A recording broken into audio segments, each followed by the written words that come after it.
Hello and welcome back. I'm Joshua Barnes and you're watching NewsX World. Let's first take a look at our headlines. Syrian forces have begun withdrawing from Sweden, with leader Ahmed al-Sharaa saying protecting the Druze citizens is top priority. The Syrian president, in a televised statement, says we are not afraid of war after Israeli strikes in the country. Meanwhile, Israeli Prime Minister Benjamin Netanyahu has suffered a big political blow as a key ally has pulled support, leaving his government in minority. The Shas ultra-Orthodox party says it is leaving over disagreements on military draft exemptions. A coalition of countries say they will pursue accountability for Israel over the war in Gaza by preventing the transfer of weapons to Israel. The Hague Group met in Colombia, agreeing on 6 separate measures. Moscow's mayor says that air defences have downed 3 drones headed for Moscow this morning, with reports of a death and further injuries in Russia's Belgorod region. Meanwhile, Russia reportedly struck Ukraine with 400 drones and 1 ballistic missile yesterday. US President Donald Trump has hit out at MAGA supporters who are questioning his administration over the Epstein files. He called them weaklings. It comes as Pam Bondi fires Maureen Comey, who worked on prosecuting Epstein, from her job at the Manhattan US Attorney's Office. Meanwhile, Donald Trump has said that Fed Chair Jerome Powell is doing a terrible job, but says he's not planning to sack him for now. Reports have suggested that Trump is looking to replace Powell, whose term comes to an end in 2026. Meanwhile, California Governor Gavin Newsome has called the National Guard deployment in LA absurd and wasteful after the Pentagon announces their withdrawal. Deployment was criticised as LA dealt with violent protests following a wave of immigration arrests. The main stage of the Belgian dance music festival Tomorrowland has burnt down just 2 days before the event's grand opening to 400,000 attendees. Nobody is reported to be injured, while the cause is still unknown. But we start this hour with a major tragedy that has struck eastern Iraq, where at least 50 people have been killed or injured in a massive fire that has broken out at a hypermarket and restaurant in Kut City, according to Iraq's state news agency INA.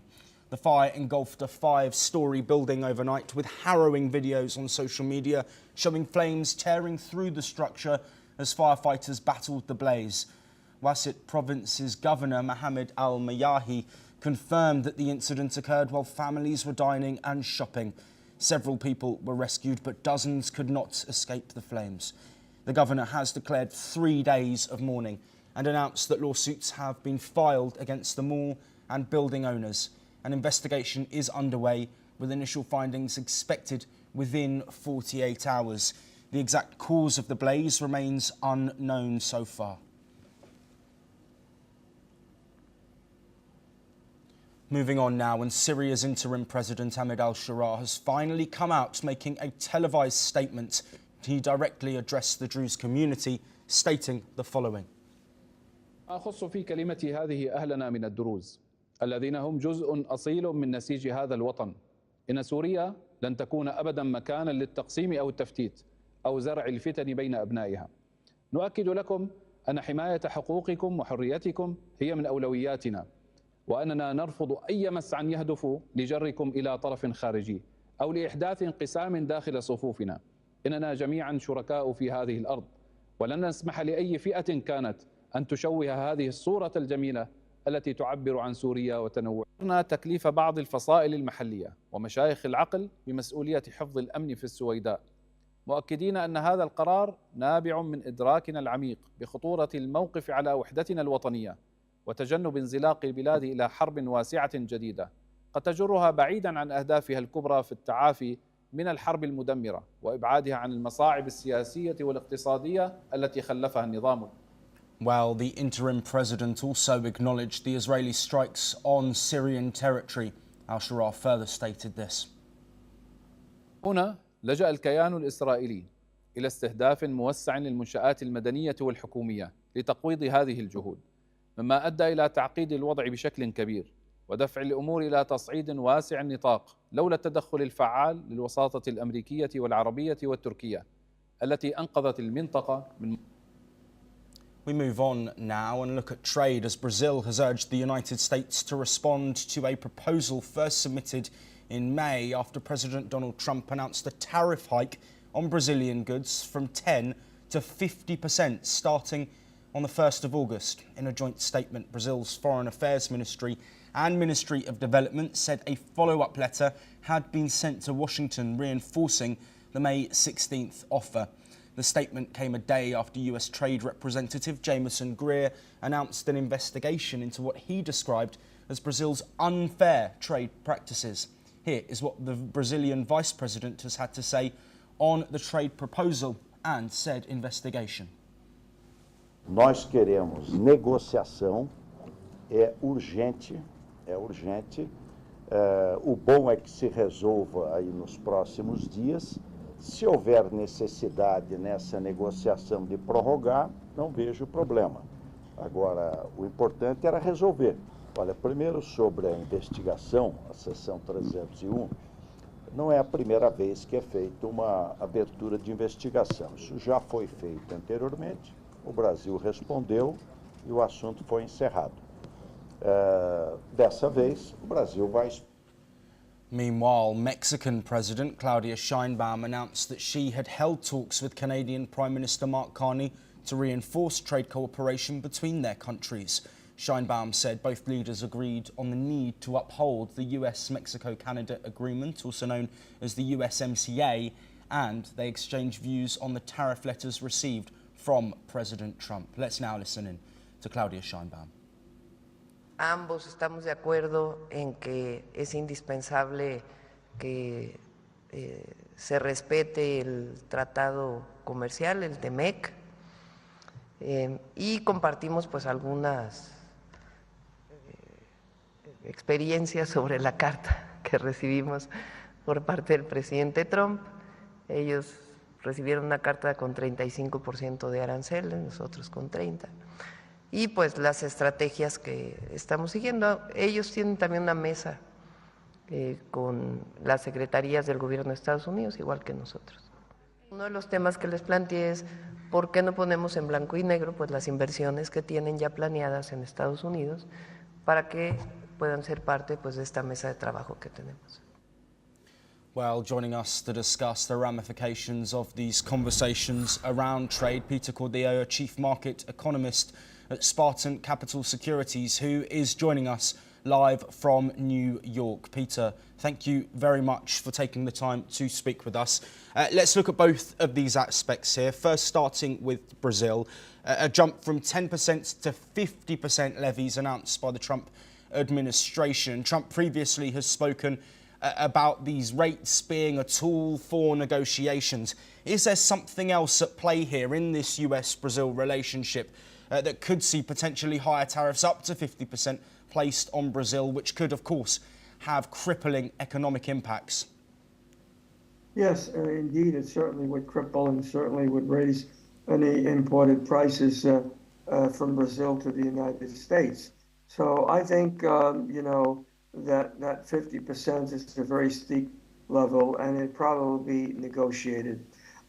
This is the pattern of the Trump administration, and that is to retaliate until there is serious negotiations and tariffs are brought down to levels that might not be as damaging as 50% would be. So I remain hopeful that negotiations will start and that these tariffs are not going to be implemented at these steep levels. Yes, and of course Brazil urging the United States to follow up on a proposal they say was sent a decent while ago. Let's briefly touch, before we move on the conversations between Canada and Mexico. Of course, that three-way alliance that has been jeopardised by the US tariff action. Do you think that the US could be isolating themselves in this three-country alliance looking at trade with Trump's actions? There is that possibility, but total isolation, no, absolutely not. These countries, global countries, I should say, need to trade with the United States. And so, again, the action taken by Mexico, getting perhaps more closer with Canada, is, again, a sign of negotiation, of trying to negotiate with the United States, even though it appears that they would want to lessen their trade with the United States. As I said before, they need to trade with the United States. It's, again, a bargaining tool, you might say, that Mexico is using. And not only Mexico, there'll be others. But eventually, again, that would lead to discussions that would lower the tariffs and try to reach a mutual agreement between the United States and whomever they are negotiating with. In this particular case, it would be Mexico. Again, it's a method of bringing everyone to the table. Yes, Peter, if you stay with us, we are going to stay with trade, but in a separate development, US President Donald Trump has said that the US will probably live by the letter on tariffs with Japan and may have another trade deal coming up with India following his announcement of an accord with Indonesia on Tuesday. This comes after Trump announced 25% tariffs on imports from Japan and South Korea, effective from August the 1st. Moreover, Trump repeated his prediction of a deal with India, which faces a 26% tariff rate, but reportedly gave no further details. An Indian trade delegation had arrived in Washington on Monday for fresh talks, with more officials expected to arrive on Wednesday. Trump also announced separate rates for a number of other countries. He said letters would also be going out soon to dozens of smaller countries, notifying them their goods would face a tariff rate of over 10%. Trump also said those smaller countries would receive a notice of payment with a uniform tariff rate for the whole group. Let's listen to the president talking about trade deals, potential trade deals with Japan and India. We had one yesterday, that was announced. We have another one coming up, maybe with India. I don't know. We're in negotiation. When I send out a letter, that's a deal. In other words, that's a deal. They don't want to ever say that. Oh, how many deals have you made? The best deal we can make is to send out a letter. I think probably we'll live by the letter with Japan. We're very close to a deal with India where they open it up. Indonesia yesterday was, it wasn't an open country, now it is. And they have tremendous copper, quality copper, and probably the most copper. And we made a deal with Indonesia. We pay no tariff, zero, and we have total access to trade. Well, Peter, thank you ever so much for staying with us. Of course, several countries mentioned: Japan, India, Indonesia, and smaller countries set for a more stable and fixed rates across the board relating to tariffs. Because there are so many nations, I want to focus on the broader Trump administration effort and policy here at play. Do you think that these deals will be through in time for that August 1st deadline? And for those countries that will be stuck and facing those tariff rates that Trump has released in these letters, what could be the impact for those nations, the US, but also the wider global economy? Sure. Yeah, I'm not sure whether or not the August 1st deadline will be met. We're, 2 weeks away before August 1st, and there's a possibility that that deadline might be extended. If it's not extended, then those steep tariffs go into effect. And that probably would be the trading point of which then the foreign nations and the United States would get very serious and bring them down to levels that would be less damaging. So I don't think August 1st necessarily is indicative that will be the final say on the steep tariffs. Again, if it does go into effect and they need more time, there's a possibility that it could be extended. If it's not extended, yes, the high tariffs would go in, and that would probably prompt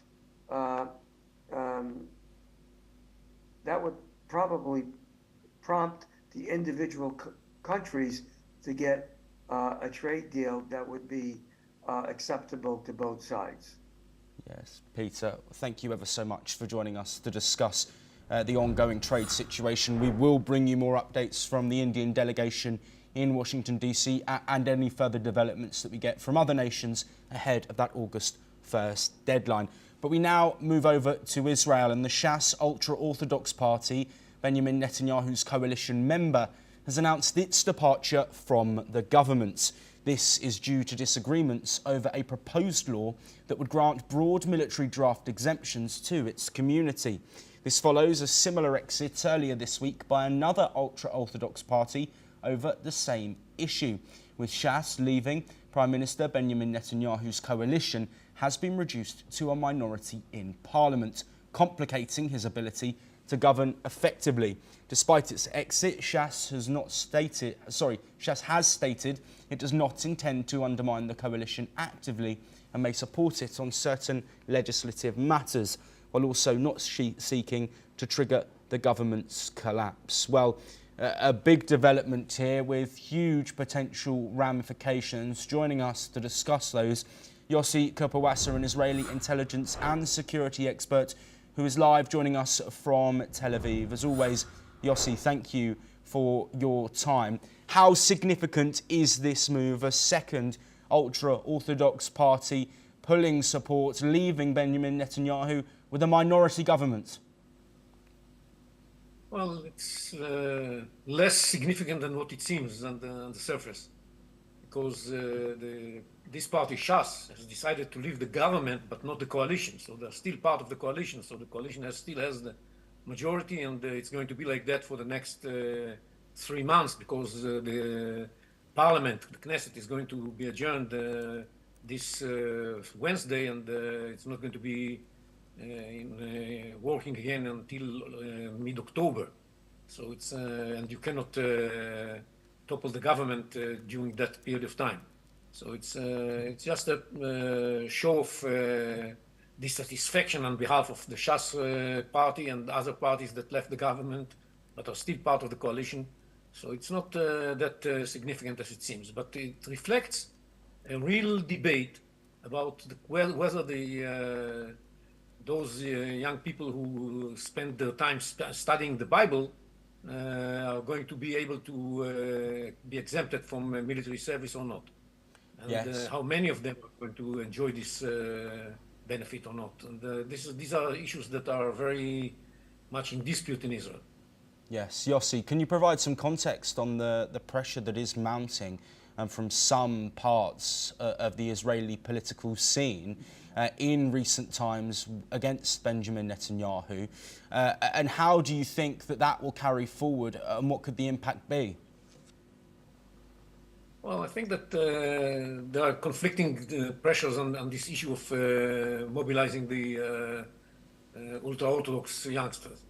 And most of the public here is very much, especially as we have casualties in Gaza, most of the public says why these people don't go to the military service, why they don't join the compulsory military service. And that's something that annoys many people in the public, including within the party of the Prime Minister, including inside the Likud party. Many of the members of Knesset of the Likud party are unhappy with this arrangement, and they demand that punitive measures are going to be taken against those who are not joining the military according to the law. And this is a major dispute here. But we have now 3 months to work it out. We are close to some sort of an agreement that would allow most of the ultra-Orthodox youngsters to join the military, but not all of them, and would state which kind of punitive measures are going to be taken against those who are not going to do that. So if they manage to use these 3 months in order to work out this agreement, this new law, then we shall see the government reunited by October. If not, then the government may collapse in October, and we're going to have early elections. These are the main issues. But there are other pressures that the government is facing, yes, coming from the ultra-right, that is not happy with the prospects of reaching an agreement with Hamas and releasing the hostages from Gaza. And this is another issue that the government has to grapple with. It's not an easy time for Netanyahu from that point of view.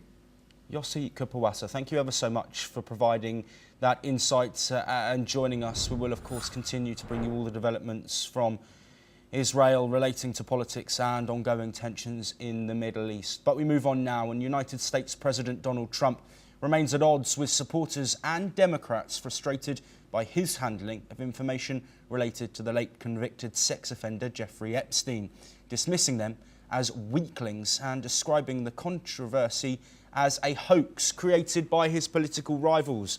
When asked if he was turning his back on longtime allies who continue to press on the Epstein issue, he said he had lost faith in certain people. He also came to the defence of Attorney General Pam Bondi, who has faced scrutiny after the Justice Department and recently announced it would not release additional Epstein-related documents. In a related move, Bondi has dismissed Maureen Comey, who had worked on the Epstein prosecution, from her post at the Manhattan US Attorney's Office. That, according to Politico. Well, joining us to discuss this ongoing issue that Donald Trump is facing with growing calls from the public and political rivals, Dr. Satoru Nagao, a fellow at the Hudson Institute, joining us live from Tokyo, Japan. Dr. Nagao, as always, thank you for being here. And this situation around Epstein, it is highlighting a serious issue for Trump. The MAGA supporters, we know, are fiercely loyal to Trump and his election promises. That's why he was elected, and are sort of blindly faithful to his plans. But this is the first time, seemingly, Dr. Nagao, that there is an outcry within Trump's loyal supporters. What's the ramification of that? People are talking about this scandal because next year will be the midterm election. When the President Trump was the opposition party leader, that time the conspiracy theorist, the target is the government. So this means that for the opposition party, they could be the supporter for the opposition party. But once they sworn in and form the government, view from the conspiracy theorist, target is the Trump administration. So that's why even if they are supporter of the Trump administration, if the Trump administration deal with this issue properly, if they fail to deal with this issue properly, there is a possibility conspiracy theorists will be the opposition against the government. Yes. So that is the concerning point. But view from the current situation still some of the conspiracy theorists, the target is not indeed mainly the Trump administration indeed. Even if, because they are originally support of the Trump administration in this case, and they still support policy of the Trump administration because the Trump administration stance is fighting against the former government policy, which is formed by Biden administration. So that's why still the mindset of these people supporting the Trump administration. So influence, just now, influence is not so big. This scandal is not affect so much, I believe. Yes, and Dr. Nagel, we are running shorter on time, but very briefly, of course, this situation is difficult for Trump, not just with his supporters, but with his reputation across America. We know Trump was vocal about releasing the Epstein files. Now he's calling it a hoax. Where does this leave Donald Trump's integrity, specifically on this matter? I think that this issue is one of the incident, of course, but at the same time, this is a serious issue. So that's why the government need to say, one bad guy is bad guy, and they are good guy, and they need to prove. That is very important.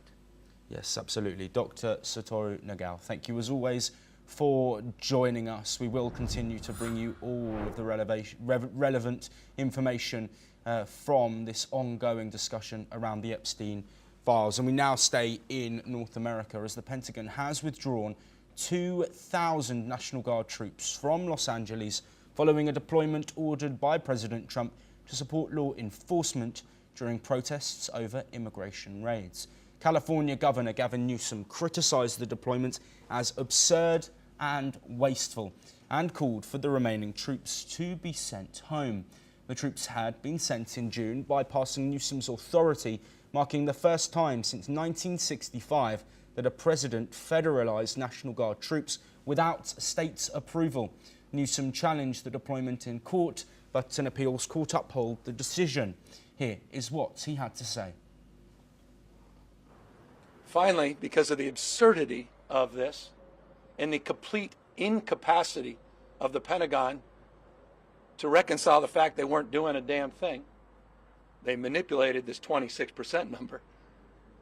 It's about 5%. They even realized the absurdity of this, and they're talking about a demobilization of roughly 2,000 of the 79th Infantry. This is about families. It's about community. It's about the sense of place. It's about our economy. And it's about time Donald Trump grow up. We move to Europe now, and the main stage of Belgium's world-famous Tomorrowland Festival has been destroyed by fire just a day before thousands of electronic music fans were due to arrive in Boom near Antwerp. No injuries were reported, and organisers said the festival will go ahead over the next 2 weekends as planned. Images showed massive flames and black smoke engulfing the stage, with fire spreading to adjacent woodland. Festival officials said they are finding solutions and confirmed the Dreamville campsite will open on Thursday. Around 100,000 people are expected to attend, with artists like David Guetta, Lost Frequencies and Armin van Buuren still set to perform. Antwerp prosecutors have opened an investigation, though initial reports suggest the fire was accidental. Well, that's all we have time for, but we will continue to bring you more of the latest breaking news from across the world.